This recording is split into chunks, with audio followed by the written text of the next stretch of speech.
はい、では定刻になりましたので始めさせていただきます。本日、脱北者が語る闇に包まれた北朝鮮の人権危機という、セミナー講演会を行うに際しまして、本日この記者会見を設けさせていただきました。私、司会を、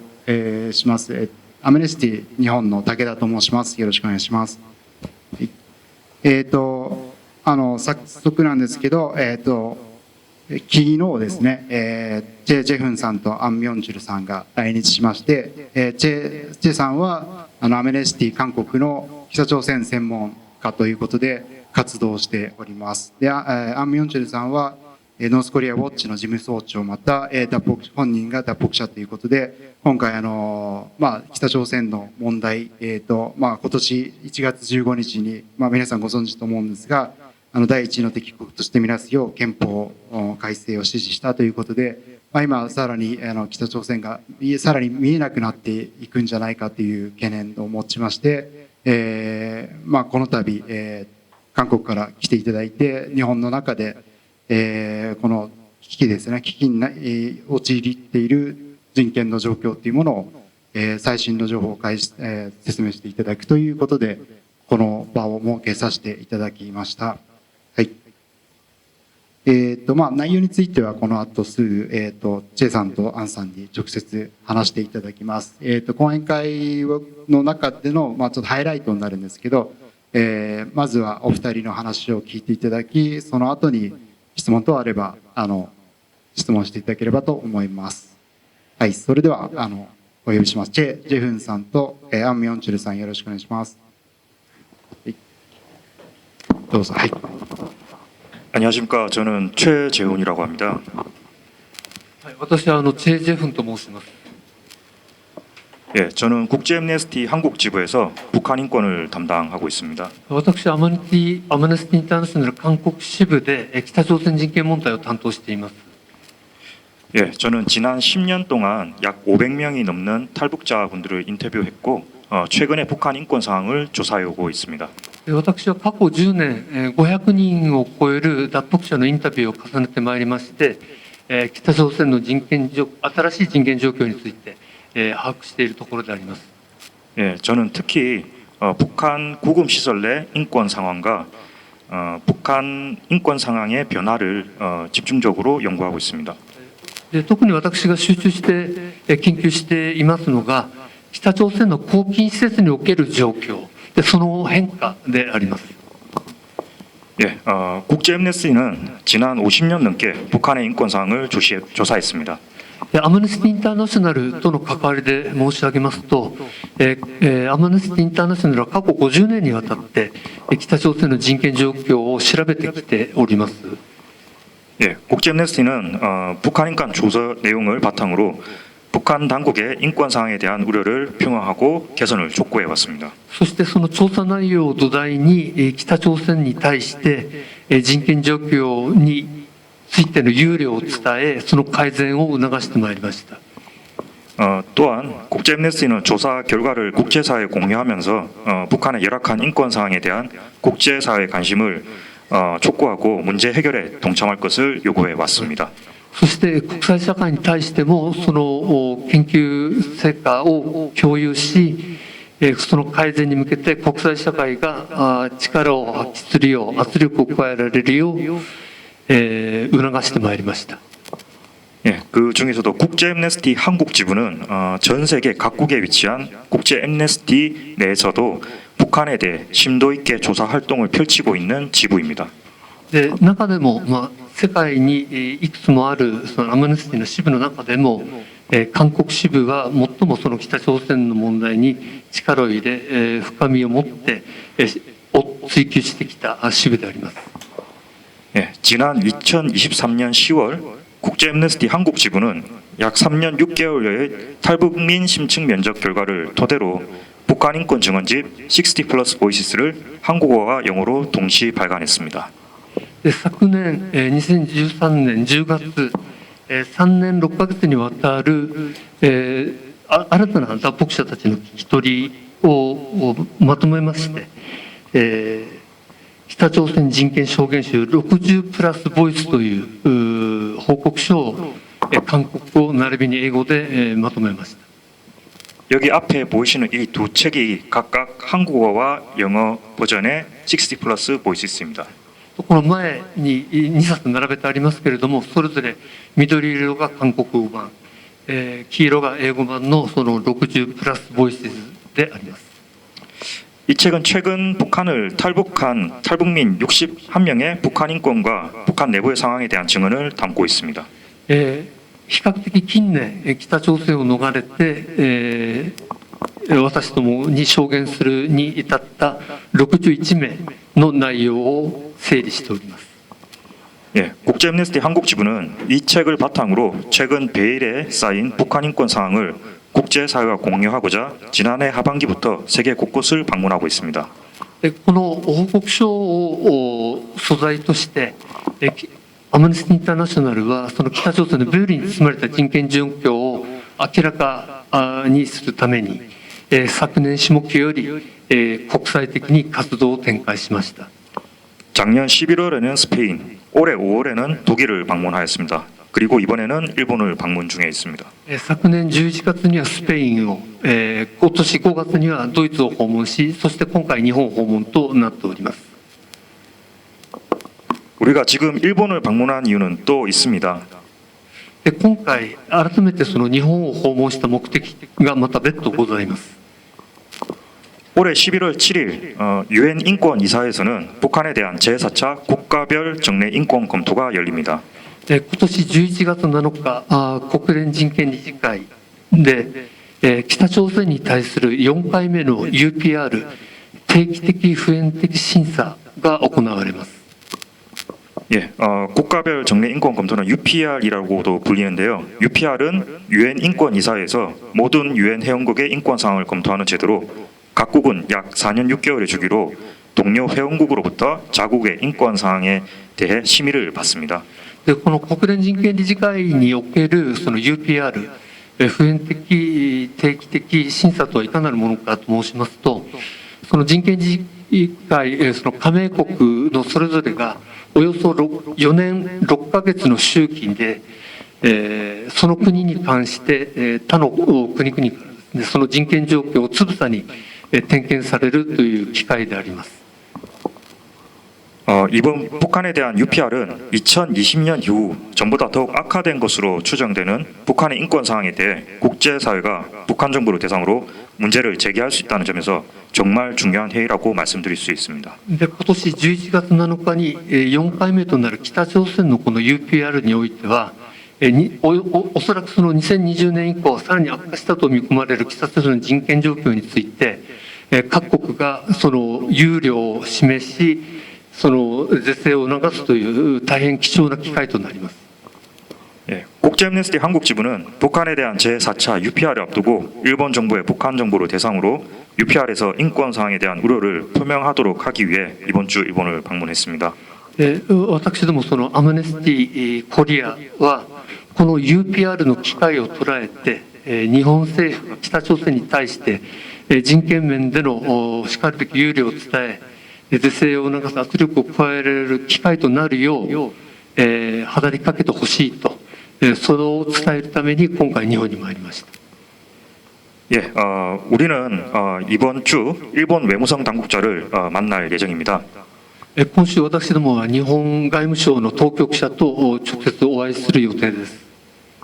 예, 그리고 앞에 보이시는 화면처럼 우리는 엠네스티의 북한 인권에 대한 우려 사항을 외무성 당국자에게 전달할 예정입니다. この前にもお示ししたように、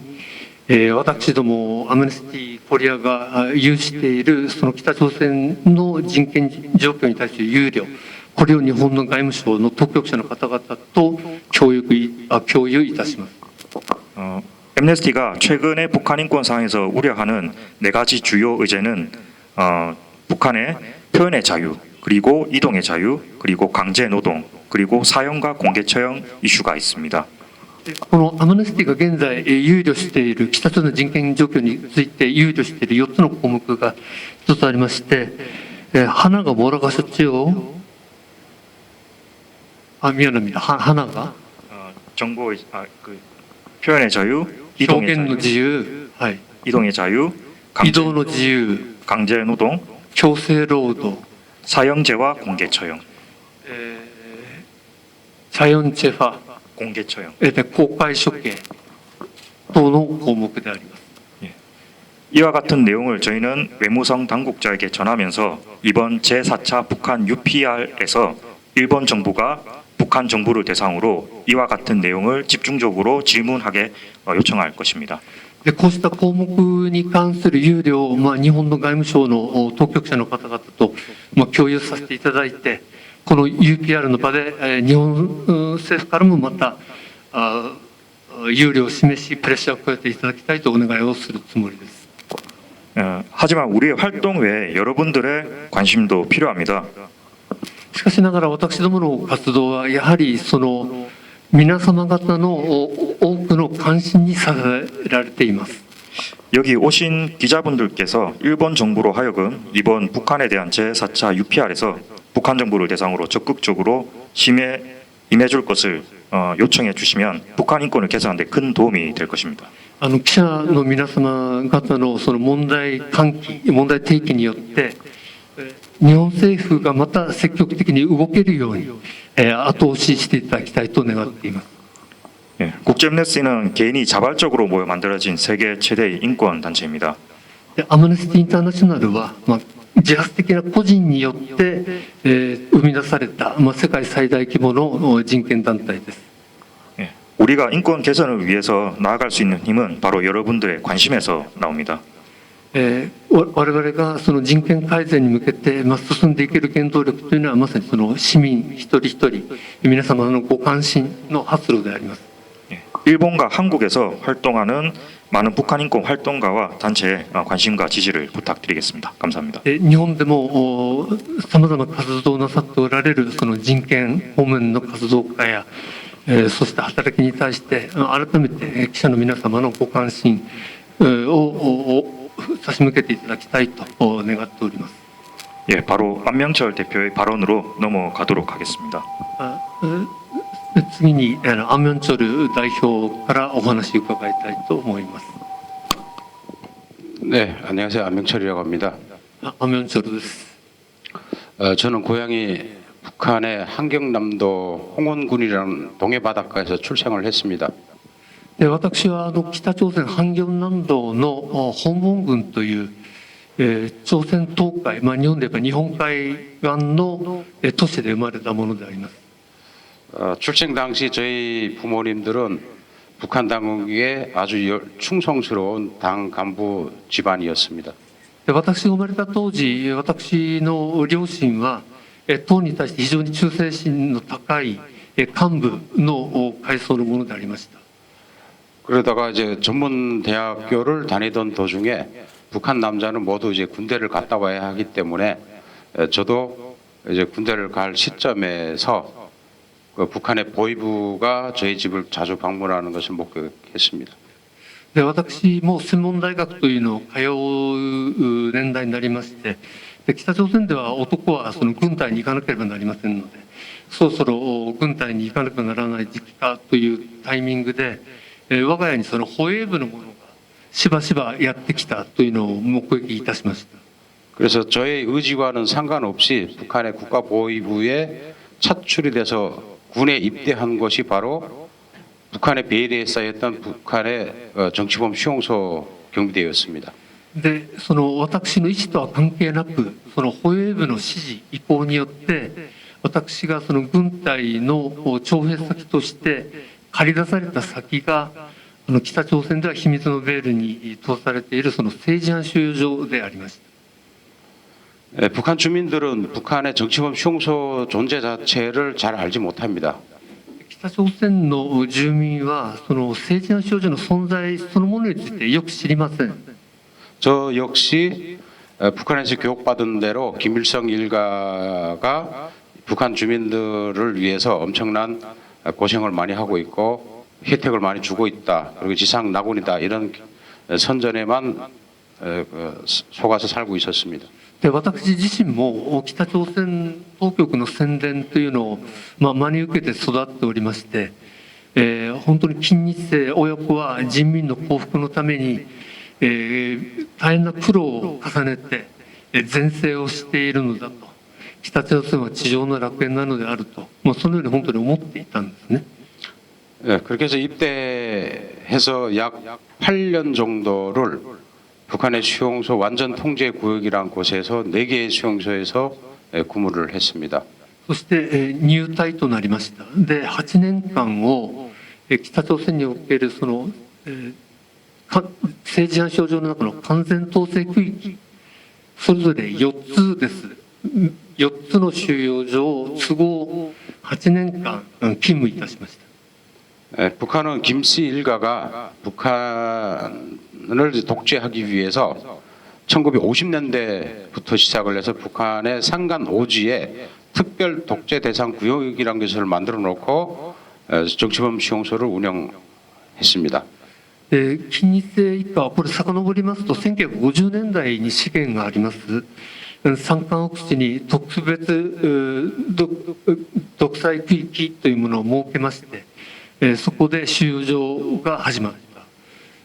이렇게 김일성 때부터 이어진 정치범 수용소는 민간인과 철저히 격리된 상태에서 김정일, 김정은 체제로까지 이어지고 있습니다. でこの金日成の時代に始まったその政治犯収容所の体制がですね、金正日、金正恩と、今日至るまで引き継がれている。 저는 이제 입대를 해서 엄청난 사상 교육과 훈련을 받았습니다. で私はこの入隊に伴って大変な思想教育と訓練を受けました。 이 안에 제가 가장 많이 받았던 것은 이 안에 갇혀 있는 정치범들은 김일성 일가를 반대했고 북한 체제를 비방한 반동들이고 간첩들이다. 그래서 너희들이 이 사람들을 사살해도 좋고 그리고 도망가는 정치범 잡으면 대학에 조기에 대학에 보내준다 이런 교육을 일주일에 2, 3일씩은 계속 받았습니다. この入隊当初の訓練の中で特に正式新教育において特に強調されたのは、この中にいる者たちは金日成の統治に反対し、この体制を崩そうと策動した反動でありスパイたちであって、この者たちはいかに殺してもよいと。で逃亡しようと試みた者をしっかり捕まえたならば、お前たちをちゃんとそのいい大学に教育を送ってあげるよと、こういうことを大体1週間のうち2回から3回にかけてそういう精神教育といいますか思想教育を受けました。 그리고 군사훈련도 그 대상은 정치범들이었는데 태권도 연습과 격술 그리고 이제 그 사격 훈련 이런 것들도 모두 상대는 정치범들이었습니다. そして軍事訓練においても実地の訓練においてこの囚人たちを的にしての訓練というのを受けました。撃術といいます。北朝鮮の軍隊で撃術というんですが、そうしたその武術ですね、それの訓練を実際に政治犯収容所を的にして思い切り攻撃するということをしましたし、射撃訓練においても政治犯を的にして射撃訓練を行う。 죄송하지만 저도 이제 교육받은 대로 정치범들 상대로 태권도 연습한 적도 있습니다. で大変今となっては申し訳ないことでありますが、私自身教育された通りこの政治犯収容所囚人たちを相手に思いっきりその武術の訓練を行いました。 예, 그렇게 교육받고 생활하던 중에 저는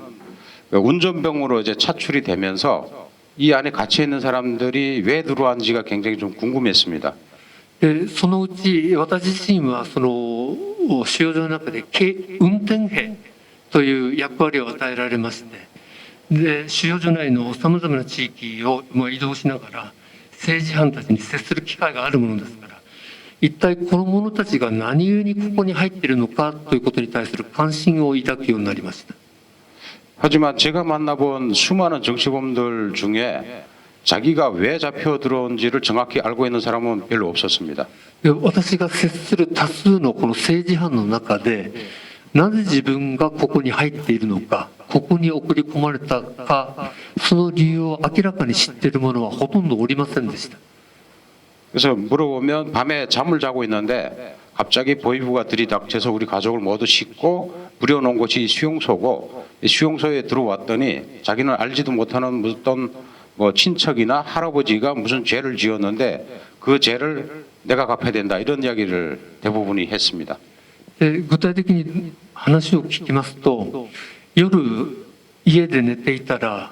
いきなりその保衛部が家を襲って家族全員をそのトラックに乗せて連れてこられたのがここだったと。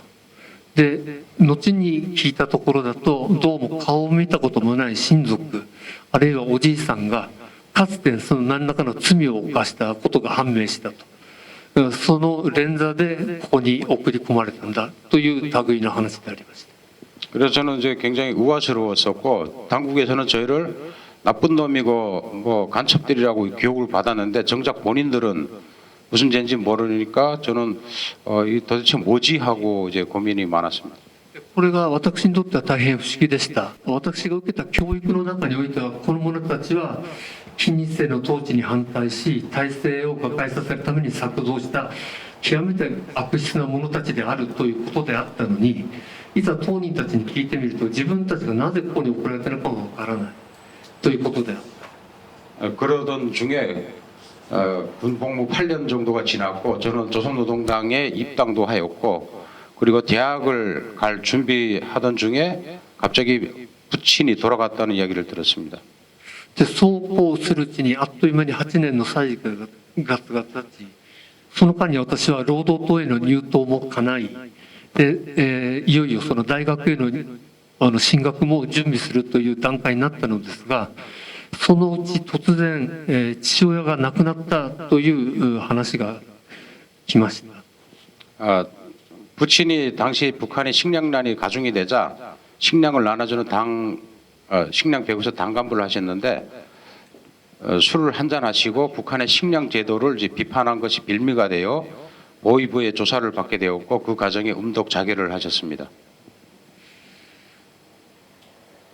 でその北朝鮮が食糧難に陥って、で私の父親が幹部であったものですから、その食料を配分する事業所の仕事をやるようになったんですね。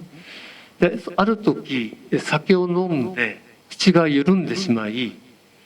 その北朝鮮の食料政策に対して批判をしてしまったんですね。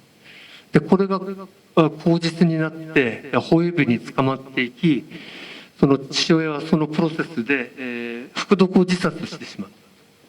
た。 부친이 그렇게 돌아가자 북한은 죽은 놈은 말이 없다는 이야기가 있습니다. 그래서 그 모든 죄를 다 저희 가족에게 식량이 부족한 부분을 저희 가족에게 씌우고, 그리고 저희 집도 마찬가지로 연좌제가 적용이 되었습니다. で北朝鮮においてもですね、死人に口なしと言いまして、もうこの者を自殺してしまったので、その食料配分をめぐって起きているさまざまな不都合をこの者の責任だということにしてかぶせてしまい、でそのアン・ミョンチョルさんの家族がその連座制で処罰されることになりました。 어머니와 두 동생은 수용소에 잡혀가고, 저는 수용소를 지키던 사람에서 하루아침에 부친의 잘못으로 인해서 그 안에 제수로 들어가야 되는 상황이 처하자, 그때 제가 정신을 번쩍 차렸고, 그때서야 그 수용소 안에 갇힌 사람들이 왜 잡혀 들어온지를 제가 당하고 나서야 알게 되었습니다. で母親と妹2人は収容所送りになりましたし、で私自身もこれまでは収容所内で管理する側だったはずのものですが、途端に本人も収容所送りの境遇に落ち込んでしまった。そうなって初めて私に悟ったわけですね。あ、こういうことなのかということで、このままではいけないということになりました。 그래서 저는 이제 당위원회에 찾아가, 저는 아버지하고 다르다, 김정일 장군에게 충성하겠다고 혈서도 써 보았지만 돌아온 답변은 그 아버지 그 아들이다, 이 말밖에 없었습니다. で私は自ら党の委員会というところに足を運んで訪ねていって、私は父親と違うのであると、この金正日将軍に対する忠誠心に何らの曇りも揺らぎもないのだと言って決書まで書いてですね、アピールしたのですが、党委員会からすれば、いや、お前はその息子にして、その親にしてその子なんだという扱いでありました。 그래서 더 이상 이제 북한에 희망이 없고 그래서 저는 야간 근무에 나갔다가 완전 무장을 갖추고 제가 만났던 정치범 오누이 형제 2명을 데리고 20여 수용소를 이제 탈출했지만 탈출 도중에 이제 첩보 작전이 있었고 그 과정에 같이 나왔던 정치범 2명은 겁을 먹고 중간에 도망을 갔습니다. でもはやこれまでと覚悟定まりましたので、夜間勤務立ってる隙をついて完全武装しまして、で親しくしていた政治犯の2人を連れ立って車両をダッシュしてその収容所から脱走したわけですね。で当然逮捕の追手っていうのが出てきたわけですが、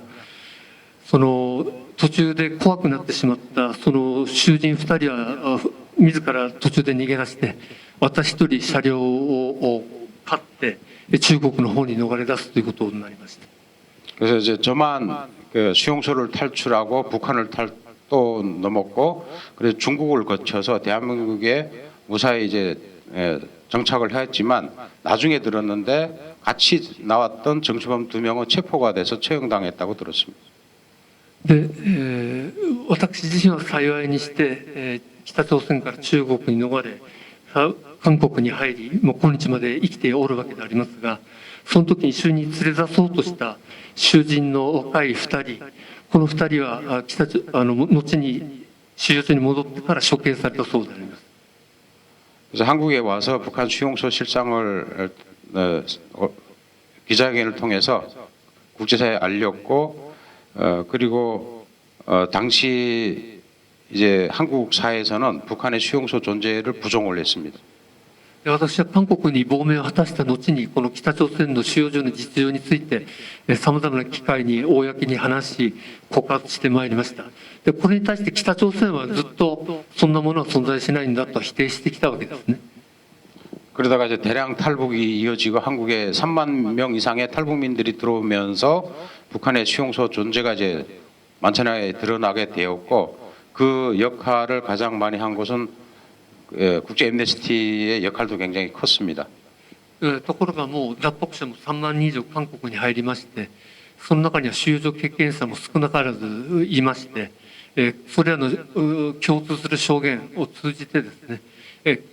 北朝鮮もその存在を否認し続けることはもうできなくなってきた。そうした情勢を作る上でアムネスティ・インターナショナルが果たした役割というのが実のところ非常に大きかったんです。 그래서 저는 이제 북한의 수용소에 잡혀 있는 어머니와 2 동생의 생사 확인을 위해서 아무리 노력해도 안 돼서 유엔의 공식 강제 실종 실무 그룹에 공식 청원을 하였습니다. 하지만 북한에서 돌아온 답변은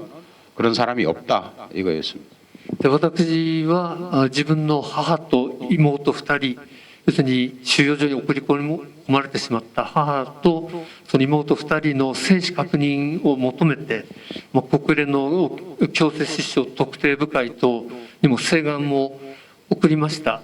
でそれに対して北朝鮮の回答はですね、そうした人間は存在しないというものであります。 지금도 북한의 깊은 산간 오지에는 4개의 정치범 수용소에 약 8만 명에서 12만 명의 정치범들이 수용되어 있습니다.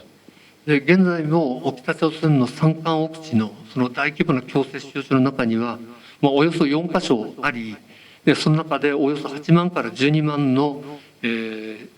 囚人たちがいるものと見込まれます。 그래서 이들을 해방하고 이들의 문제를 해결할 수 있는 것은 전적으로 국제사회와 여러분들의 몫이라고 생각합니다. 안에서는 절대로 이 문제를 해결할 수가 없습니다. この問題を北朝鮮内部の力で解決し得るのかというと、それは大変見込みが薄い、可能性が薄いと思います。やはりその国際社会の関心、皆様の関心と声、これが力であります。 네, 감사합니다. ありがとうございます。はい、ありがとうございます。それでは、今のお二人の発言に対してご質問等ありましたら、挙手していただければマイクを持っていきますので、もしあれば。はい。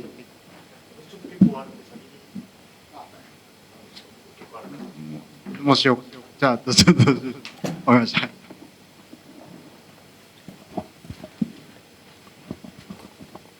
大変興味深い話をありがとうございました。アンミョンチョルさん、久しぶりです。ずいぶん昔日本テレビで一緒にスタジオに出たことがありました。お元気そうで、ありがとうございます。아면서서 오랜만입니다. 그 옛날에 일본 방송국에서 같이 좀 출연해가지고 취재도 했었습니다. 一人ずつ一問ずつお聞きします。アンミョンチョルさんにはですけども、例えば夜いきなり家族がいなくなっちゃったりっていうのがいろんな街で起こってるとすると、普通の人はこれをどういうふうに見るんでしょう。つまり政治犯収容所のことがその存在自体をやっぱり知っているのかで、突然いなくなるっていう場合に、それが例えば隣近所の人で全然悪いことした人でもないのに引っ張られるということについてどんなふうな気持ちで普通の人がいるのかっていうのが一つですね。それからアムネスティの方にお聞きしたいんですけども、私5年前に韓国の脱北者を取材した時にね、脱北者の団体がこれまで受け取っていた政府からの補助金なんかが全部打ち切られて非常に活動しにくくなっているというのを聞いたんですけれども、今どうなっているのかということ、そしてかつて風船を飛ばしてたのが、その当時はもう風船を飛ばすなよという話になってたんですけども、風船を飛ばすとかそういう北朝鮮に対して具体的になんていうか攻めるじゃないけども具体的に行う行動についてアムネスティはどういう態度を取られているんでしょうか。 예, 그럼 안면철 선생과 제재훈 선생께 따로따로 또 질문드리겠습니다. 하나, 안면철 선생께 밤 야밤에 보이비가 둘이 다쳐가지고 갑자기 일가가 다 사라진다는 말씀하셨습니다. 북한 사람들은 그런 사태가 점점 발생하는 것을 어떻게 인식하고 있을까요? 야밤에 이웃집에 보이비가 둘이 다쳐가지고 그 사람들 다 하룻밤에 사라진다. 어디 간지 모른다. 이런 말씀이시잖아요. 그럼 북한 사람들은 그걸 인식하고 있을까요? 어디 수용소에 갔을 것이다. 아니면 그 사람들이 무슨 죄가 있었을 것이다. 아니면 아무 죄도 없는 사람들이지만 그럴 수가 있는 것이다. 예. 네. 이제 이게 북한의 공포 통치의 전형적인 사례인데요. 이제 일명 까마귀차라고 이제 저희가 이야기를 합니다. 이게 러시아제 신형 5톤 트럭인데 풍을 다 씌워서 밖으로 안 보입니다. 그게 보통 새벽 12시에서 2시 사이에 그 집을 이제 급습을 해서 다 이제 싣고 들어가는데, 그래서 아침에 일어나면 옆에 사람들이 밤새 애 울음소리도 들리기도 하다 보면 소문이 나죠. 그리고 싣고 간 다음에 한 이틀 정도 지나서 북한의 보위부에서 나와서 주민들을 다 이제 모이게 합니다. 모여놓고 이제 뭐 하냐면,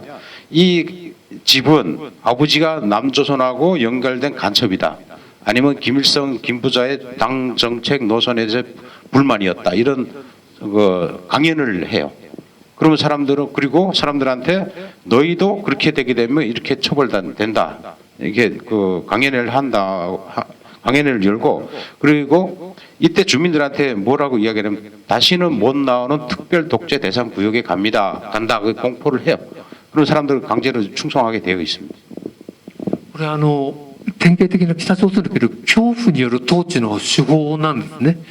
で、夜中にやってきて一家乗せてどっか連れてってしまうと申しました。大体時間にしますと、深夜12時から明け方の2時ぐらいの間なんです。カマギ茶、要するにカラス車と呼ばれる、旧ロシア製、ソ連製と言いましょうかの5トントラックです。で応用しまして外から見えないようになってますが、それでホエールが夜中乗りつけてきてその一家を乗せて連れ出してしまうと。そしたらそれで終わりでは実はなくてですね、2日ぐらい経ってから住民を集めて講演っていうのをやるんですね。その人民派で講演というのをやります。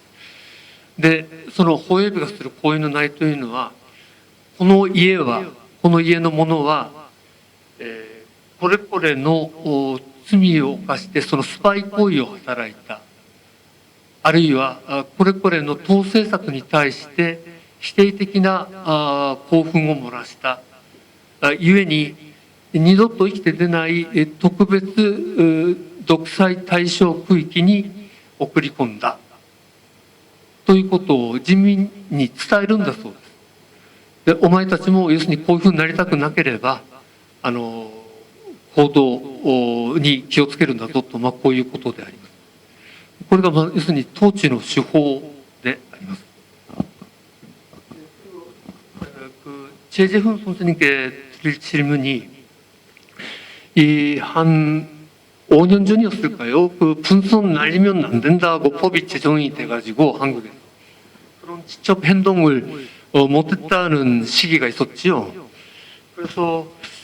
그 아므네스티 코리아에서는 그 북한에 대한 그 직접적인 그런 행동이라 할까요? 분선 아니면 기타 방법으로 북한에 직접 정보를 내보낸다든지 그런 행동에 대해서는 어떻게 평가하고 계시는가, 또 그런 것을 뭔가 기획은 하고 계시는가 하는 거 하나 하고, 또 하나는 그 몇 년 전에 예전 정권 때, 문재인 정권 때 한국의 그런 인권단체 사람들 이야기 나눠보았더니 여태까지 여러 가지 지급돼 있던 그런 예산들이 깎여가지고 활동에 여러 가지 난관이 조성되었다는 말씀을 하는 분이 계셨는데, 최근에 한국의 상황 어떻습니까? 그런 북한 인권 방면에서 활동하는 데 있어서 그런 환경의 변화는 있었습니까? 먼저 첫 번째 질문에 대해서 답변을 드리도록 하겠습니다. 방금 말씀하신 그 질문에서 이제 대북 전단 금지법을 말씀하신 것 같은데요. 국제 엠네스티는 이 대북 전단 금지법에 대해서 명확한 입장을 가지고 있습니다. 文在寅政権の時にその北朝鮮にそのビラ等を送り込む活動を禁止する法っていうのができてしまいました。 예, 국제 엠네스티는 표현의 자유를 억압하는 어떠한 법에도 반대를 하고 있습니다. 즉 대북 전단 금지법이 제정되었을 때도 저희는 명확하게 이 법에 반대한다고 의견을 표명한 바 있습니다. アムネスティとしましては、あるいはアムネスティコリアとしては、この表現の自由を阻害するというその立法に対しては徹底的に反対しておりまして、当時から声を上げております。 하지만 저희는 대북 전단을 날리는 행위 자체에 대해서는 동의하지는 않습니다. しかしながら私どもは北朝鮮地域にその直接ビラを飛ばすという行為そのものについては賛成してはいません。 이런 이제 국제 용어 중에는 do no harm principle이라는 것이 있습니다. 즉 해를 끼치면 안 된다라는 그런 원칙을 말하는 겁니다. こうした活動においてその do no harm原則というのがございまして、 국제 엠네스티는 만약 대북 전단을 날렸을 때 그것을 받아본 북한 주민들이 북한 당국에 의해서 처벌을 받으면 그것이 우리가 원치 않는 결과를 낳기 때문에 그 피해를 보는 것에 대해서 우려를 하고 있습니다. というのもその韓国から飛んできたビラを北朝鮮の人が接してしまったと。でそれを結果北朝鮮の人が北朝鮮当局によって処罰されうると。そうした害が弱気されうるというその蓋然性に対して憂慮しているわけです。 예, 그래서 저희는 대북 전단을 날리는 행위 자체에는 동의는 하지 않지만 대북 전단 금지법에는 반대하는 입장을 가지고 있습니다. したがって私どもはビラを送り込む行為そのものには賛成はいたしませんが、かといってそれを禁止する立法に対しては反対いたします。 그리고 두 번째 질문에 제가 답변을 드리겠습니다. そしてもう一ついただいたご質問ですが、 한국은 아무래도 이제 정치적 상황 때문에 보수와 진보가 항상 대립하는 그런 모습을 보이고 있습니다. 韓国においてはその政治的いわゆるその保守と進歩というもののその政治的な対立というのが激しくてですね 일반적으로 인권 이슈는 한국에서는 진보 진영에서 많이 다루고 있는데요. 하지만 유일하게 북한 인권 이슈는 보수 진영에서 집중적으로 다루고 있습니다. 一般に韓国社会においてもその人権という領域のイシューはもっぱらその進歩というカテゴリーの人たちが取り組んでいるのですが、なぜか北朝鮮の人権に関してだけは保守側がもっぱら扱うという雲行きになっています。 말씀하신 문재인 정권 시기에서의 이제 북한 인권 활동에 대한 그런 평가는 제가 직접적으로 말씀드리기는 조금 어렵습니다. ムン・ジェイン政権下における北朝鮮人権に対する取り組み、これに関して率直な評価を今申し上げることはなかなかちょっと私立場上難しいものがあります。 하지만 국제애니스티는 한 가지 명확한 입장을 가지고 있습니다. 이 한국에서는 정권에 따라서 북한 인권에 대한 활동을 지원하거나 자유로운 활동을 보장하는 데 있어서 정권이 바뀔 때마다 항상 그 태도가 변해왔다는 것이었고 우리는 거기에 반대한다는 것입니다. ただアムネスティコリアの原則ははっきりしてまして、政権が変わるごとに北朝鮮の人権というものに対する取り組みが変わってしまう、それはダメだということでありました。 우리 입장은 어느 정권에서도 인권 활동은 철저하게 보장되어야 한다는 것이 맞습니다. どの政権であれ人権活動の自由は保障されなければならない。 예, 이상입니다.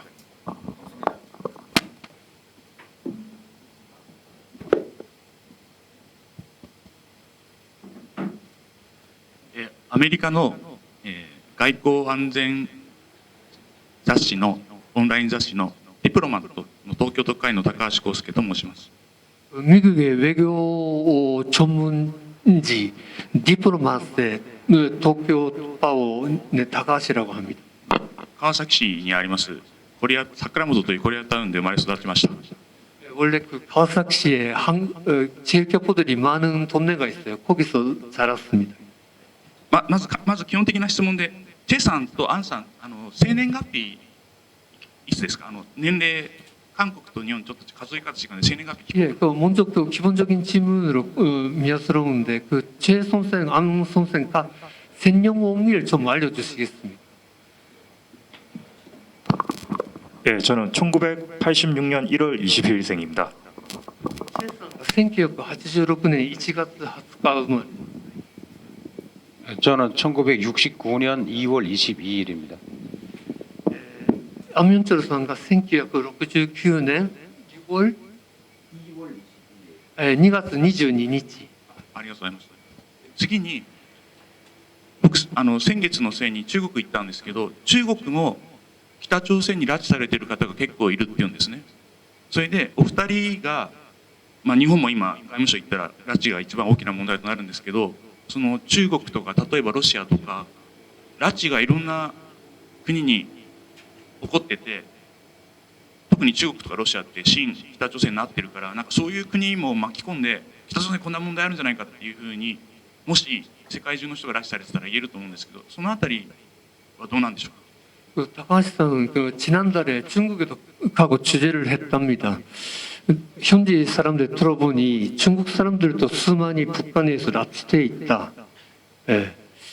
그래서 그 여러분들이 오늘이나 내일 그 일본 외무성 가시면 아무래도 일본에서는 납치 문제가 큰 위시이지 않습니까? 그래서 그 중국이나 러시아에서도 북한에 대한 납치 피해자가 많이 존재한다는 걸, 이런 걸 좀 실마리로 북한에 대한 압력을 또 한층 있지 않을까, 뭐 그런 생각도 해보는데, 두 분은 어떠십니까? 일단 저 먼저 답변을 드리도록 하겠습니다.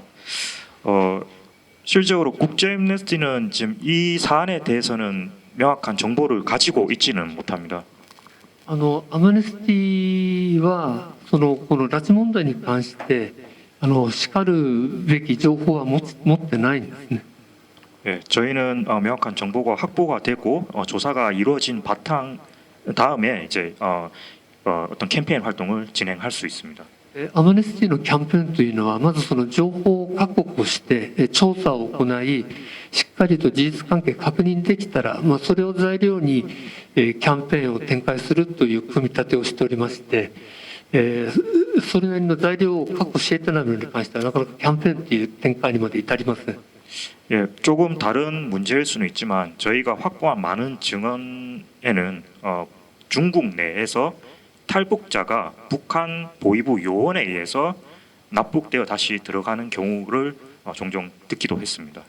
ただ私どもが聞き取りを重ねる中で確保している材料というのは、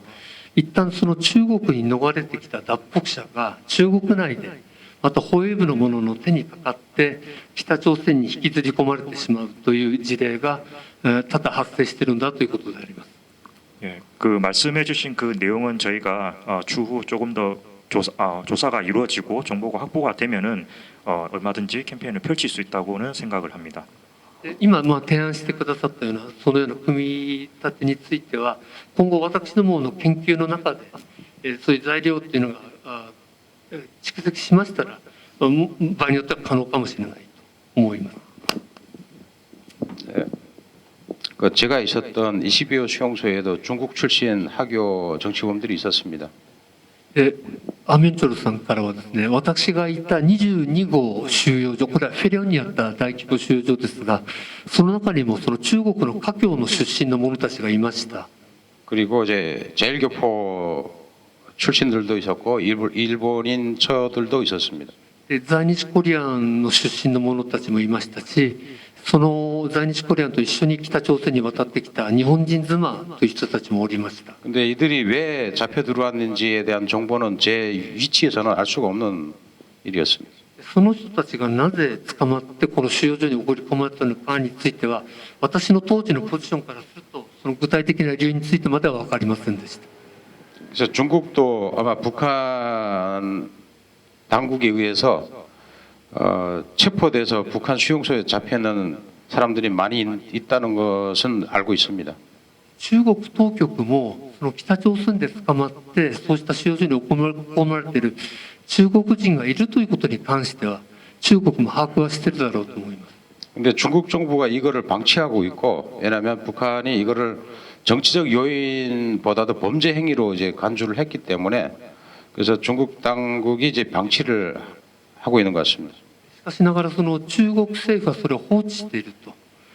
それは北朝鮮の方でその中国人の行為を犯罪とみなしたからだということだと思います。主権を尊重するということでありましょう。 중국이 이 문제를 북한 당국에 요구를 하면 오히려 반대로 북한이 더 수많은 탈북민들이 중국 감옥에 있는 거 문제가 발생이 될 것이고 그래서 국제 문제로 야기되기 때문에 더 문제 삼지 않는 것 같습니다. 中国としてもその北朝鮮にとらわれている中国人よりも中国内でとらわれている脱北者の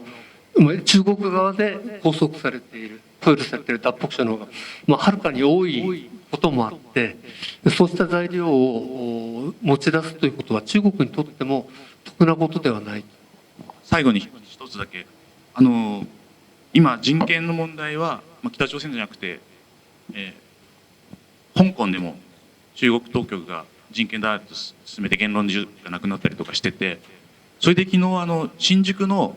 本当に繁華街歌舞伎町とか目抜き通りで在日の香港人の人、大体100人ぐらいが、2019年の大規模デモから5年ということで、行進デモやったんですね。でなぜ在日コリアンの人たちは、ニューヨークでも東京でもロンドンでもいいんですけど、もっと北朝鮮の人権の問題に本当に国際社会の関心とか、注目を集めるということでさっきおっしゃってましたけど、やらないのか。在日香港人の人ができる、なんで在日コリアンの人もっと国際世論に北朝鮮の、悲惨さを呼びかけるための方針でもやらないのか。何が違うのか、ちょっと教えてほしいんですけど。 어제 홍콩 일본에서는 홍콩 사람들의 시위가 있었대요. 그 내용은 중국 본국이 그 홍콩의 단합을 가해가지고 그 언론의 자유는 사라지고 가는 추세지 않습니까? 그것을 반대하는 일본에 사는 홍콩 사람들의 시위, 100여 명이 신宿의 중심거리를 누비는 그런 행진도 있었다고 하는데, 이 다카하시 기자 문제 제기가 제일 조선인들, 제일 한국인들이 일본의 도쿄든 런던이든 뭐 뉴욕이든 어디든 상관없는데 세계를 향해서 이 북한 인권 개선을 위해서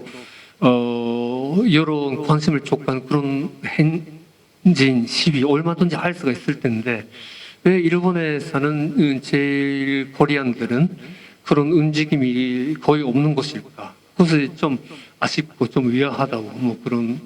지적指摘というのかね質問というかご指摘というのかいや問題提起 네, 제가 아마 일본에 있는 북한 인권 단체나 뭐 여러 단체들하고 일본의 조총련 문제 그리고 제일교포 문제를 꽤 오랫동안 아마 같이 해 왔던 것 같습니다. でアメンツルさんからちょっとお話したいというのが、アメンツルさんご自身この日本に住む在日コリアンさまざま団体もありますけど、その人たちと北朝鮮の問題、送電の問題等々いろいろ話も交わしてきたという流れがありまして。 특히 이제 이번 방문에도 오사카를 이제 가게 되는데요. 제가 몇 년 전에 오사카를 왔을 때 제일교포 분들을 굉장히 많이 만났습니다. で今回も大阪参りますけれども、もう前回大阪参った時にも多数の在日コリアンの人たちと話を交わす機会がございました。 이들은 저 조총련 소속으로 이제 있었지만 그때 당시 북한 인권 강연회가 있었는데 몰래 신분을 숨기고 몰래 들어와서 듣고 그래서 그 자리에 참석을 이제 많이 했습니다. 자신 신분을 숨기고. でその大阪で設けた機会というのがその北朝鮮人権に関する講演の場だったんですね。でそこに実は総連につながる方々がその身分を隠して少なからず中に入ってこられて、質疑を交わすということがございまして。 근데 이들이 제일 물어보는 게 저거 있습니다. 북한에 자기네 가족과 친척이 있는데 혹시 소식을 아냐? 그리고 자기네가 북한의 친척의 요구에 따라서 편지도 보내고 돈도 보냈는데 이게 정확하게 전달이 되냐? 이게 제일 궁금했습니다. 彼らが私に尋ねるのがですね、実のところ自分の親族があるいは親戚が北朝鮮にいるのだが、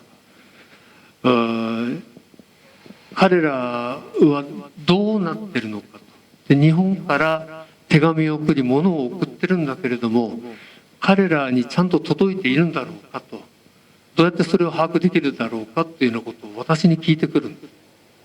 그래서 그때 이제 제가 느낀 게 제일교포 분들 특히 조총련에 가입이 된 분들이 물론 조총련 교육도 여러 가지 있고 북한의 감시 시스템도 여러 가지 있겠지만 가장 그걸 대놓고 이야기를 할 수가 없는 게 북한의 가족이 인질로 있기 때문에 함부로 이제 행동을 못하는 느낌을 많이 받았습니다. そうしたやり取り通じて私が感じたのはですね、この人たちは人質を取られてるんだなと。だから公に大っぴらにその場に出てあからさまなことは言えないんだと。 그래서 일본에서 제일교포 분들이 북한 인권 개선 요구라는 시위나 데모를 할 수 있는 상황이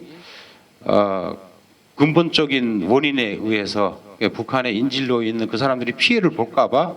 함부로 하지 못하는 그 마음을 저는 읽었기 때문에 그래서 그러지 않나 생각이 듭니다. ですから先ほどのご質問に照らしますと、おそらくその日本で在日コリアンがそうしたデモと大々的にやらないのはなんでかというと、おそらく北にいる親族に災いが降りかかるんではないかというようなことを恐れてるんじゃないのかなと。 제가 조금 더 이제 국제 애니스티 시각에서 덧붙이도록 하겠습니다. アムネスティの視点からちょっと付け加えたいことがございます。 예, 그 기자님께서 말씀하셨던 홍콩에 대한 시위, 이제 국가보안법이죠. 거기에 대한 시위에 대해서 엠네스티도 굉장히 관심을 많이 가지고 있고, 저 역시도 6월 4일 그 천안문 사태 35주년 그리고 그 홍콩 국가보안법으로 인해서 체포됐던 초항텅이라는 인권 변호사가 있는데 이분은 이제 석방을 위해서 주한 중국 대사관 앞에서 시위하는 것에도 저도 참석을 했습니다. その香港の国家保安法に関するご指摘だったと思うんですが、そのアムネスティコリアもそれは大変関心を抱いてまして、その6月14日ですね、天安門35周年のタイミングで、そのアムネスティもそのデモ、韓国のアムネスティのデモをやってます。中国大使館前でやってまして、で特にその香港の人権活動をやってる弁護士が身柄拘束されているものもおりますので、その釈放を求めてデモなんていうのもやっておりますが。 예, 이 사진인데요. 이제 이게 제가 저희 엠네스티 한국 지부에서 이제 사진을 6월 4일 날 그 시위를 했고 사진을 찍은 겁니다. 그리고 예, これがもうその6月4日、その韓国アムネスティのコリアがやったデモのその様子であります。 근데 이제 북한 인권 문제와 이 최근에 홍콩 시위와의 여권 차이점을 말씀드리면 홍콩의 이제 국가보안법은 최근에 도입된 법이고 최근의 이슈입니다. 지금 국제사회에서 계속 젊은 사람들이나 많은 사람들이 관심을 가진 것은 최근의 이슈이고요. 북한 인권 이슈는 아무래도 오래된 이슈다 보니까 일본과 마찬가지로 한국에서도 사람들이 많이 관심을 가지지 못하고 있습니다. でこの香港の動きはもう新しい動きでありますから、若い世代の関心も引きやすいんですね。ところがその北朝鮮の人権問題っていうのはもうあまりにも長きにわたっておりまして、なかなかその新しい人々の関心を引きづらいというところがあります。 그 한국에서의 최근 국제 이슈에 대한 시위는 대부분 20대, 30대들이 주도를 하고 있습니다. 그런데 어저께 제가 우에노역 근처에서 납북자 관련한 일본의 그 탄원 서명을 받는 것을 봤는데요. 대부분 나이 드신 분들이 있었습니다. で韓国においてそうした国際的人権に関わるイシューで活動するというのはもう韓国では20代30代が中心です。ところが昨日上野で何か拉致問題に関する署名集めということをなさってたんですが、見ますともう高齢の方々が中心でしたですね。 예, 아마 한국도 그렇지만 일본도 마찬가지로 이 젊은 사람들이 북한 인권의 이슈를 오래된 이슈로 생각하고 그 제1교포들도 젊은 제1교포들도 북한 인권 이슈를 오래된 이슈로 생각하다 보니까 그 관심이 줄어들면서 활동이 좀 정체되고 있지 않나 생각합니다. 韓国はすでにそうでありますし、日本においてもおそらくそうではないかと推察いたします。もう長きにわたる問題であって、なかなかその在日コリアンの若い世代の新たな関心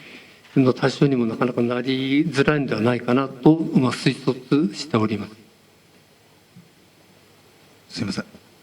インターネット報道メディア IWJ の浜本と言います。よろしくお願いします。2つほど質問があって、ちょっと素人質問なんですけど、北朝鮮の一般の国民の方々のインターネットの使用状況、使用状況というか接続状況というんですか、それを教えていただければと思うのと、あとお二方が日本の人権状況っていうのを、印象でもいいんですけども、どのようにお考えになっているかっていうのをお聞かせ願えればと思います。그 질문 2개 드리겠습니다. 하나가 북한의 일반 인민들, 주민들의 인터넷 사용률 얼마나 되는지 이거 하나 하고, 또 둘째로는 두 분의 그냥 그 인상론으로 괜찮습니다. 그 일본의 인권 상황에 대해서는 어떻게 느끼고 보고 계십니까? 예, 먼저 첫 번째 질문에 답변을 드리겠습니다. 그 이제 북한의 인구가 대략 2,350만 명에서 2,400만 명 정도로 추산을 되는데요. 저희는 99.99%의 일반 대중들이 인터넷을 접속하지를 못하고 인터넷의 존재에 대해서도 알지 못한다고 지금 파악하고 있습니다. で最初のご質問です。北朝鮮の人口はおよそ2350万から2400万と推算しておりますが、私どもがこれまで把握しているところでは、その 99.99% 以上がインターネットに接続するということができず、インターネットっていう存在そのものについても知らない。 예, 제가 만나뵌 분들 중에는 몇 분이 인터넷을 북한에서 사용했다고 증언하신 분들도 있습니다. でこの間その聞き取りをした脱北者の中で幾人かは北朝鮮にいた当時インターネットに接続したことがあるよとおっしゃる方がいます。 대부분의 평양 지역에서 대부분이 평양 지역에서 대학생으로 살았던 사람들이었습니다. でその大部分がですね、平壌で大学生としての生活、経験をしている中での出来事。 대학원 과정에서 SCI급 논문을 이용하기 위해서 인터넷에 제한적으로 학교에서 접속할 수 있었다고 증언을 했습니다. その大学院生として論文をまとめるプロセスの中でごく限られた形で、そしてその海外のその論文等にアクセスするってことが許されたことがあると言っております。 하지만 특이하게도 그 논문들은 최근 논문들이 아니라 3, 4년 이상이 된 좀 오래된 논문들이었다고 했습니다. ただそのネットでアクセスを許された論文っていうのが新しいものではなくて、大抵3、4年前のものである。 예, 이러한 이제 특수한 케이스 외에도 일부 교수들이나 아니면 이제 특수 계층, 예를 들어서 정보 관련한 그런 업무를 하시는 사람들이라든지 아니면은 아주 초고위 엘리트층들은 인터넷에 제한적으로 접속이 가능한 걸로 저희는 파악하고 있습니다. でそうした方以外に大学の教授だとか情報関係の業務についているものがごく制限された中でアクセスが許されるということだと理解しています。 예, 그리고 일본의 인권 사항에 대해서는 제가 이제 깊게 파악을 하고 있지 못하기 때문에 이 부분에 대해서는 노코멘트 하도록 하겠습니다. 日本の人権の在り方についてはということですが、あまり深く把握しておりませんので、ちょっと私からは言及差し控えたいと思います。 네, 인터넷 관련돼서 제가 조금 첨언을 더 해드리겠습니다. でインターネットに関してちょっとお伝えしますと、 북한은 이제 그 이집트의 오라스콤이라는 통신사와 협력을 해서 북한 내부에서만 사용할 수 있는 인트라넷을 가동하고 있습니다. で北朝鮮はそのエジプトのオラスコムという通信事業者の協力の下で北朝鮮内だけで、使えるそのイントラネットは構築してあります。 그것은 이제 북한 내부에서만 사용하기 때문에 외 밖에 대한 인터넷은 전혀 연결이 안 됩니다. ですからこれは外部のインターネットにはアクセスできないんですね。 그래서 제가 알기로는 한 2년 전에 이집트 오라스콤 통신사가 북한 당국에 통신 사용망 대금 결제를 요청을 했는데 북한이 아직도 그 대금을 지불하지 않고 있습니다. でこれ2年前のことだと理解してるんですけど、そのオラスコムがこの北朝鮮当局に対してこの通信事業網これに対してちゃんと支払いをしろというのを要求したんですが、北朝鮮いまだに応じてない。 그래서 이제 북한산 핸드폰을 가지고 북한의 북중 국경 두만강에서는 북한 땅에서는 통화가 되는데 불과 100m, 200m 넘은 중국 땅에 딱 도착하면 이 북한 전화가 아예 먹통이 돼 버립니다. 국제 전화도 안 됩니다. で北朝鮮の携帯電話を持って中国との国境の方に行きます。でトマンゴの地域で北朝鮮内の電波の通じるエリアまでは使えるんですが、わずか数百メートルの違いで中国側に入りますと途端にそれは使えなくなる。中国側との連絡もできない。 그래서 북한과 연락을 하고 있는 탈북민들이나 휴민트들 이 사람들이 지금 보통 하고 있는 전화는 중국산 휴대폰을 이제 북한에 집어넣어서 몰래 하는 것밖에 안 됩니다. それで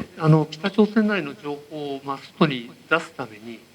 用いられている手段は何かというと、中国側で、購入手当した携帯電話を北朝鮮側に送り込んで、それが使われることでその外部とのやり取りはできている。 그리고 이제 북한에 해외에 파견된 노동자들이 굉장히 많이 있는데요. 이것을 관리하고 있는 외교관들이나 보위 그 일꾼들은 나와서 핸드폰으로 인터넷을 사용하고 있습니다. 北朝鮮が中国に労働者を送り出しているわけですけれども、それを管理する者たちはその中国のスマートフォン等も使ってやり取りをしている。 근데 한 고위층 최근 탈북한 고위층 이야기 들어봐서 그 인터넷을 보고 제일 먼저 뭐를 검색했냐 이제 물어봤는데 대한민국이란 단어였답니다.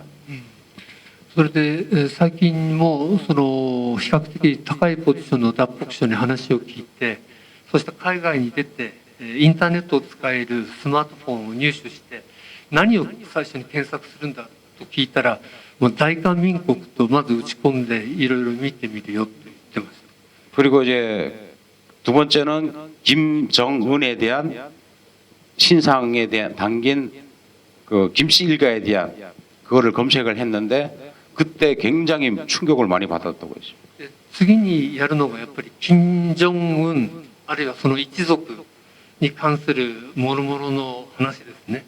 それを検索かけてみて出てくる内容にあまりにもショックを受けて 그리고 북한의 최고위층들조차 김씨 일가의 역사가 어떻게 된지를 가르쳐지질 않았는데 밖에 나와서 그 정보를 알게 된 순간 자기가 50년 동안 받아왔던 이 세뇌가 한 방에 무너져 버렸다 했습니다. その幹部として北朝鮮で育成されてその50年余りの教育が外に出て検索かけていくつか見た中でたちまち崩れていってしまう。 그래서 북한이 인터넷을 철저히 차단하는 이유는 바로 이것 때문입니다. で北朝鮮が徹底的にインターネットをシャットアウトする理由がまさにそこにあります。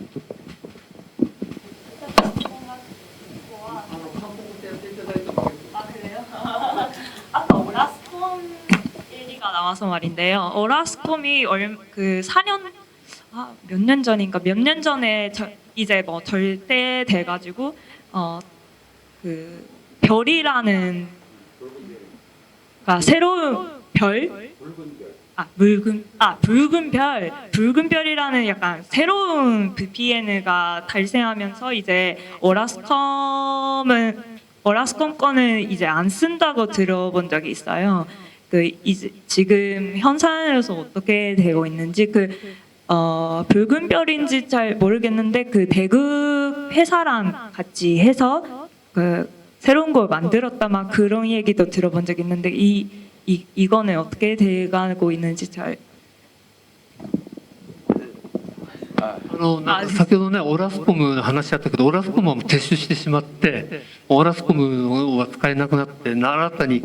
その北朝鮮の商標で新しい何ていうのかよく存じないけども赤い星とかってね出てますけど今そちらの方になってるんだっていうのを聞きましたけどそのところどうなんですかってそういう質問でよろしいですか。 감사합니다.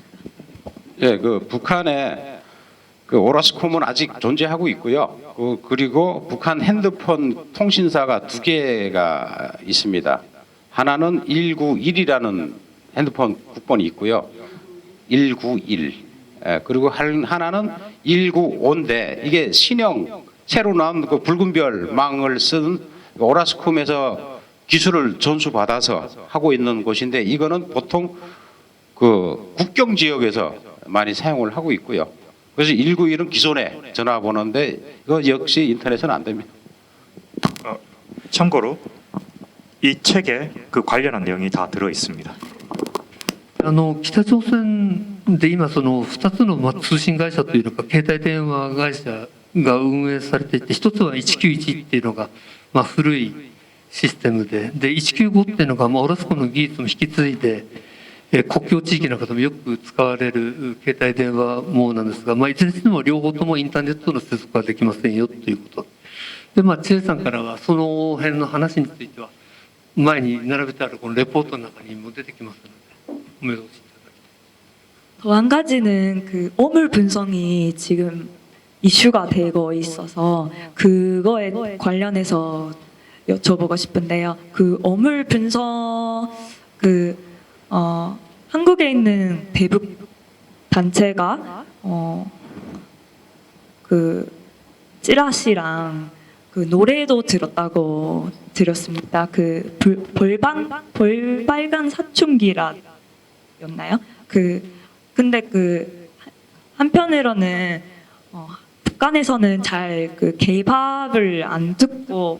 오히려 안 좋아하는 사람들도 꽤 있다고도 들었거든요. 그게 얼마나 효과가 있는 건지 또 알고 싶고요. 그리고 이제 그렇게 대남 곤작이 없어지면서 그 관계가 심해지는 가운데 달북을 하려고 하는 사람들의 피해는 얼마나 고가고 있는지도 잘 여쭤보고 싶습니다. 今、汚物風船が、日本でも話題になってまして、で実際のところ、韓国の、団体が北朝鮮に向けてビラを送ったり、K-POP を送り出したりということをやってるということですが、この記者さんが伺うところでは、北朝鮮側では実際のところ、K-POP なんていうのは嫌がる人も多くて、実際のところどれぐらい効果があるもんなんだろうか、韓国からね、北朝鮮に送るビラとかチラシっていうのはどのぐらい効果があるのかと。で、もう一旦そこまで言っていただけますかね。 아까 대북 전단에 관련돼서는 최재원 팀장이 NCT 입장을 전달한 것 같고요. 그래서 저는 조금만 더 첨부를 하고자 합니다. で先ほどビラを送るという行動についてはアムネスティコリアの見解がどういうものかっていうのはチェさんがおっしゃっていただきましたので、それとしてちょっとしますと、 대북 어물풍선이든 무슨 풍선이든 저는 참 북한이 치사하다는 생각이 들어요. 北朝鮮から送りされてるのが汚物であれ何であれで非常にやることがちょっと下劣だと言いますか。 자, 우리 한국에서 대북 전단을 보내는 곳은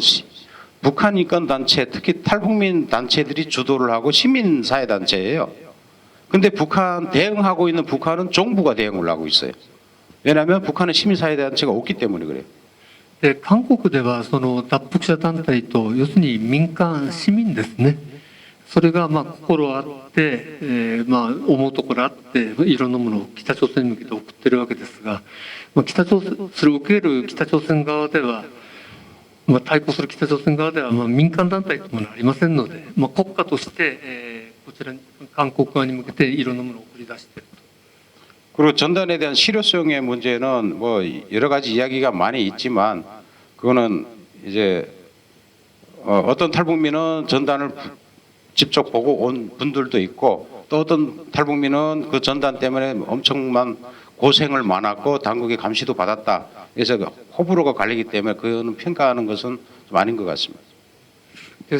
実際のところ韓国から北朝鮮に向けて送り出すそうしたビラチラシ等の効果はいかなるものなのかということですが、実際に韓国に逃れてきた脱北者の方話を伺いましても、いやそういうビラチラシ等を目にしたのをきっかけになっていろいろ思うところあって、逃げてきたよという人もいらっしゃることはいらっしゃるし、逆にそうしたものを韓国が送り込んできたせいで当局からの監視をひどく受けるようになって。 大変ビラのせいで迷惑したということを訴える方もいらっしゃいますので、やはりそれはさまざま効果はあるのかなと、影響といいますかね、それはちょっと思わざるを得ないですね。 예, 첫 번째 질문은 아까 제가 조금 말씀드린 것 같고 조금 더 덧붙이자면 문화의 힘은 아주 막강하다고 봅니다. 문화의 힘은 무엇보다 막강하다고 봅니다. 申し上げたいのは文化の力っていうのは非常に強大なものがありまして、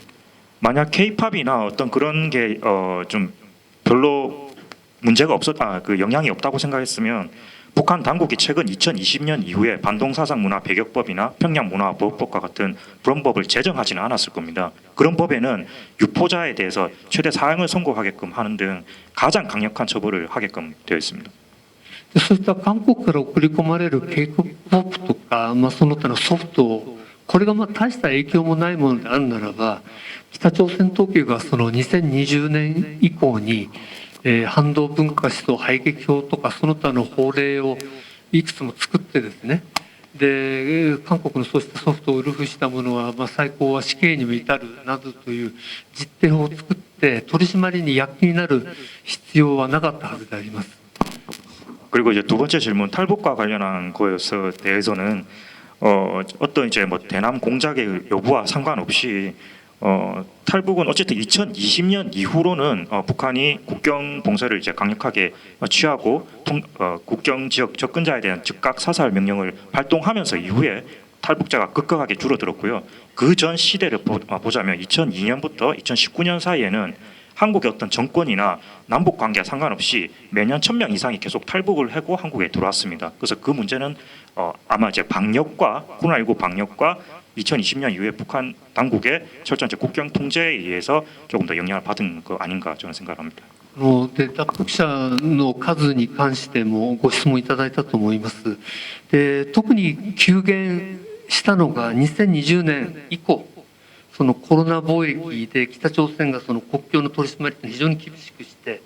そこに近づくものは即時射殺せよというような命令が出て以降、やはり急減しているというふうに見えます。で2002年から2019年まではやっぱりコンスタントに毎年1000人以上という形で脱北者が韓国にも入ってきておりましたので、これは脱北に対する内的圧がなくなったというよりも、そうした取り締まり状況によるのではないのかと、近年のその脱北者の急減はと、そのように理解しております。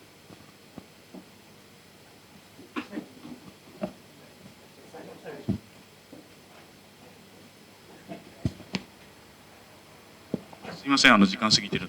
ちょっとどうしても伺いたかったんですが、チェさんに伺いたいんですけども、日本は先ほども知ったように拉致問題がすごい大きな問題で、2004年の小泉さんの2回目の訪朝、小泉元首相の2回目の訪朝以来全然一人も拉致被害者奪還できてないんですけども、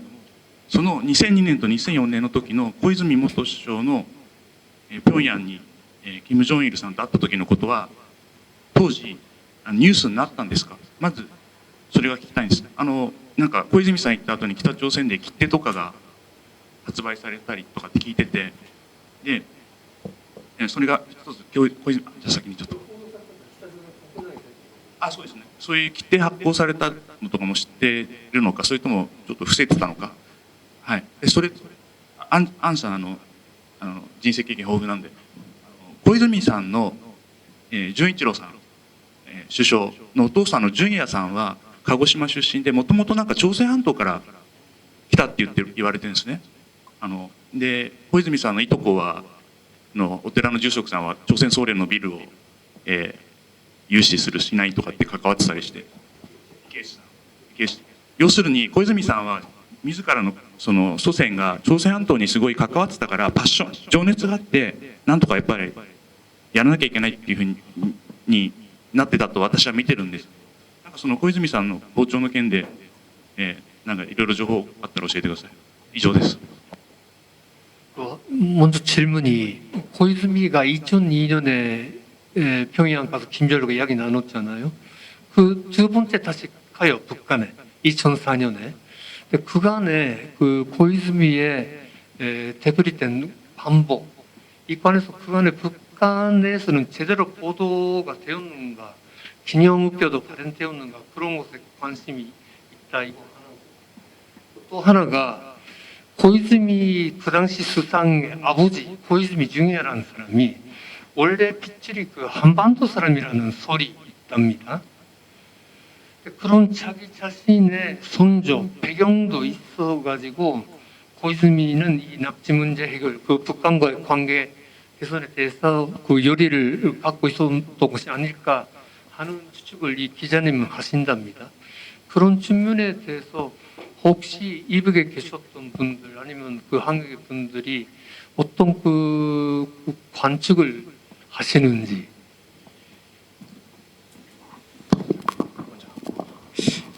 국제 엠네스티는 여기에 대해서 정확하게 이제 파악하고 있지는 못합니다. 이제 물론 이제 말씀하셨던 고이즈미 전 총리께서 이제 북한을 방문하셔서 납북자 문제를 제기하셨고, 북한 당국이 일부 납북자에 대해서 납북을 인정한 것은 이제 저희가 다 파악하고 있지만, 이제 예를 들어서 2차 방문에 대해서 이제 북한 내부에서 그게 보도가 되었고 이런 거에 대해서는 사실 저희가 정보가 없기 때문에 답변하기가 조금 힘들 것 같습니다. 그리고 두 번째 질문은 제가 거기에 대해서는 들어보지 못했기 때문에 답변이 어려울 것 같습니다. そのアムネスティコリアとしましては、その小泉首相の2度目の訪朝が北朝鮮のでどのように報じられたのか、どのような扱いだったのかということに関しては格別把握しておりませんで、だからちょっと評価申し上げるのは難しいなというのと、あともう一つ小泉首相の父親の純也という方、その方の出自といいますか、知事というに関しても、今初めて伺う話で、申し訳ないけども、ちょっと申し上げるのは難しいと。 예, 그 김정일이 고이즈미 수상하고 이제 총리하고 회담한 사실은 한국과 일본 언론 통해서 이제 밖에 나와 있는 탈북민들이 대부분 안 사실이지 북한 내부는 모릅니다 전혀. 그리고 최초로 김정일이 일본에 사과한 일이잖아요. 그러면 북한의 업적에 김정일의 업적에 스크래치가 나는 일은 북한이 절대 보도를 안 합니다. 북한 사람들 잘 모르고요. 그리고 이제 2022년 이후에 그 최근에 들어온 탈북민들한테 여쭤봐도 그 문제를 아는 사람이 별로 없어요. 한국에서 들은 이야기고, 그 두 번째는 고이즈미 총리가 한 번 더 출신이라는 거 저도 처음 들어봐요. 맞다면 감사하네요. 小泉首相の訪朝、それに関しては北朝鮮内でもそれほど大きな報道ではなかったに、その脱北者たちも要するに日本や韓国で報じられているのを通じて聞くようになったので、北朝鮮国内で要するに小泉に対して金正日は謝罪したわけですよね。これ金正日の実績統治からするとその実績に傷が入ったということであって、北朝鮮内であまり大々的に人民に対して、宣伝してはいなかった。だから比較的新しく韓国に入ってきた脱北者たちですね、2020年以降、その人たちに北朝鮮にいた当時に小泉訪朝等について聞いても印象がないっていうんですね。だから北朝鮮としてあまり大々的に大きく繰り返し北朝鮮人民に対して宣伝するような実績ではなかったということだと思います。はい、すみません、大丈夫です。はい、それでは今日の記者会見これにて終わらせていただきます。明日、今日もそうなんですけど、明日も、今日は夜が鎌倉の方でセミナーがありまして、で明日はちょっとお呼ばれした東京の方の参議院会館の特別会議室で明日はこのセミナーがありますので、そこでフルプレゼントをお二人からしてもらうことになっておりますので、もしお時間あればよろしくお願いします。はい、では本日よろしくあれですよね。大丈夫ですか。はい。かなり、用意してきた内容が豊富だったんですけど、なぜかその時間の制約というのにあまり意識したのか、ちょっとかなりコンパクトなようになってしまいましたので、できればこちらの機会足運びいただければと思います。ではありがとうございました。